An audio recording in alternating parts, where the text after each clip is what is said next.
It was July 20th, 1969. Millions of people around the world stared at their television screens. Then came the legendary words, "One small step for man, one giant leap for mankind."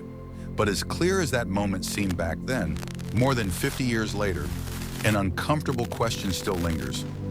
Were we really there? Or did we witness nothing more than a perfectly staged illusion? The story is well known. The Apollo 11 mission, the climax of the space race between the United States and the Soviet Union. A Saturn V rocket of staggering size lifts off, breaks through Earth's atmosphere, and carries 3 astronauts toward the moon. 8 days later, they return home, celebrated as heroes, hailed as proof of technological triumph and American superiority. And yet, precisely because it was such a triumph, the first seeds of doubt were planted. Because from the very beginning, some details looked strange. Shadows that don't seem to line up. A flag that appears to ripple, even though there can be no wind. A pitch-black sky, and yet not a single star in sight. To some, these are trivial technicalities. To others, they are clues to one of the greatest deceptions in human history. Defenders of the moon landing insist there are simple explanations. The shadows, they say, result from uneven terrain, bending and scattering the light. The waving flag? It had a metal rod to hold it up, and the movement came from the astronauts planting it in the soil. The missing stars?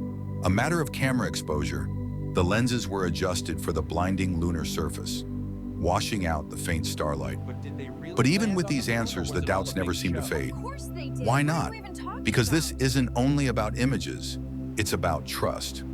We're talking about 1969, the height of the Cold War, an era of propaganda and psychological warfare. They did it. To some, the moon landing They fits landed too on the perfectly moon. into that political theater. It's incredible. A symbolic victory over the Soviets, staged for the cameras.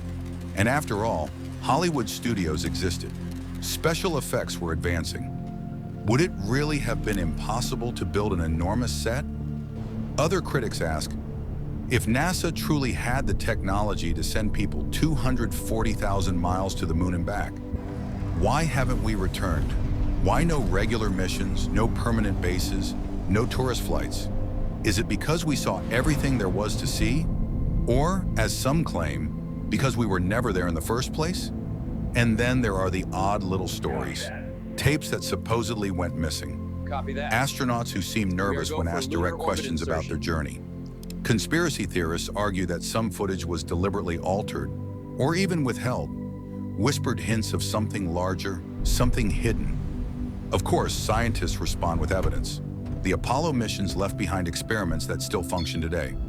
Retro reflectors on the lunar surface bounce laser signals back to Earth, measurable proof of human presence. But for skeptics, even that is no proof at all, only part of the narrative we are meant to believe. And that is the heart of the mystery. The moon landing is no longer just a historical event. It has become a myth, a symbol of hope, of doubt, of truth, and of deception. Every piece of evidence sparks a counter-argument. Every explanation gives birth to a new question. Now, space agencies and private companies prepare to set foot on the moon again, with high-definition cameras, live global broadcasts, and technology designed to leave no room for doubt. But even then, will the skepticism vanish?